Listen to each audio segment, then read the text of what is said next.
Setiap orang pada satu masa di dalam hidupnya hampir pasti pernah mengalami persoalan hukum perdata. Mulai dari hutang yang tidak dibayar, barang yang tidak sesuai dengan pesanan, rusaknya barang oleh seseorang, dan lain sebagainya. Terkadang, dalam beberapa kasus, kita tidak mendapatkan penyelesaian yang memuaskan. Misalkan, dalam hal barang yang kita beli tidak sesuai pesanan. Biasanya, bentuk penyelesaiannya adalah pengembalian atau penukaran barang atau juga pengembalian uang. Padahal, dalam beberapa kasus, kita sangat membutuhkan barang itu untuk satu pekerjaan lain, sehingga menimbulkan kerugian yang besar dan tidak bisa ditutupi hanya dengan penukaran barang dan pengembalian uang. Dalam menghadapi hal itu, biasanya kita menghadapi dua pilihan. Pertama, pasrah dengan situasi yang dihadapi. Kedua, mengajukan persoalan tersebut ke pengadilan. Bagi sebagian besar dari kita, menempuh jalan ke pengadilan bukanlah suatu pilihan. Kita segera membayangkan proses yang rumit, biaya yang besar yang harus keluar, dan waktu yang lama. Bahkan, di masyarakat kita, ada sebuah anekdot tentang proses pengadilan yang bilang bahwa bersengketa di pengadilan ibarat memperebutkan kambing, namun bisa kehilangan sapi. Sehingga, bagi sengketa dengan nilai yang tidak terlalu besar, kita cenderung bersikap pasrah dan menerima bentuk penyelesaian sekalipun penyelesaian itu tidak adil. Menyadari hal tersebut, Mahkamah Agung telah mengeluarkan alternatif penyelesaian sederhana yang dinamakan Tata Cara Penyelesaian Gugat Sederhana, atau sering disebut Acara Gugatan Sederhana.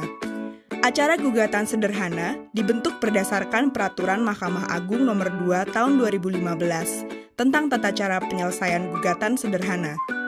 Pada intinya, peraturan ini memangkas prosedur acara perdata, membatasi waktu penyelesaian perkara perdata sampai 25 hari, dan melakukan proses secara sederhana.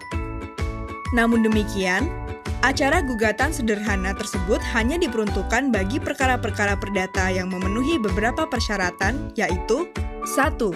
Nilai tuntutan yang diminta tidak lebih dari 200 juta rupiah dan tuntutan bersifat material. Tuntutan yang bersifat imaterial tidak dapat diajukan karena pembuktiannya tidak sederhana, seperti kehilangan reputasi, perasaan tidak nyaman, atau kerugian emosional lainnya. 2. Sengketa bukan merupakan sengketa atas tanah atau sengketa lainnya yang telah memiliki pengadilan khusus, seperti sengketa tenaga kerja. 3. Penggugat dan tergugat harus dalam satu wilayah hukum yang sama. Sebagai contoh, orang yang tinggal di Jakarta Selatan hanya dapat menggugat orang yang berada di Jakarta Selatan, tidak dapat untuk menggugat orang yang tinggal di Jakarta Pusat.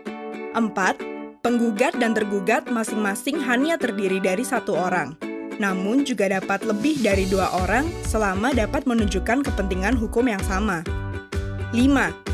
Tergugat harus jelas keberadaannya dan tidak dapat dilakukan pemanggilan dari pengadilan negeri wilayah lain. Acara gugatan sederhana didasarkan pada beberapa prinsip, yaitu 1. Pendekatan pada proses persidangan adalah bersifat mudah. Artinya adalah penggugat atau tergugat tidak perlu memusingkan pasal-pasal yang akan dituntut. Penggugat dan tergugat hanya akan menjelaskan pokok persoalannya. Hakimlah yang akan bersifat aktif untuk menentukan pasal mana yang digunakan dan hal apa saja yang perlu dibuktikan oleh penggugat dan tergugat. Jadi, apabila ingin mengajukan gugatan, maka cukup mengisi formulir yang sudah disediakan di pengadilan. Mereka juga tidak perlu didampingi oleh pengacara. Apabila kesulitan dalam mengajukan gugatan, penggugat akan dibantu oleh petugas pengadilan. 2. Waktu penyelesaian yang cepat. Salah satu tujuan dari acara gugatan sederhana adalah untuk mempersingkat waktu. Pada gugatan acara perdata, waktu penyelesaian rata-rata adalah kurang lebih 450 hari dari tingkat pertama sampai dengan Mahkamah Agung. Acara perdata dapat melalui 3 tingkat pengadilan.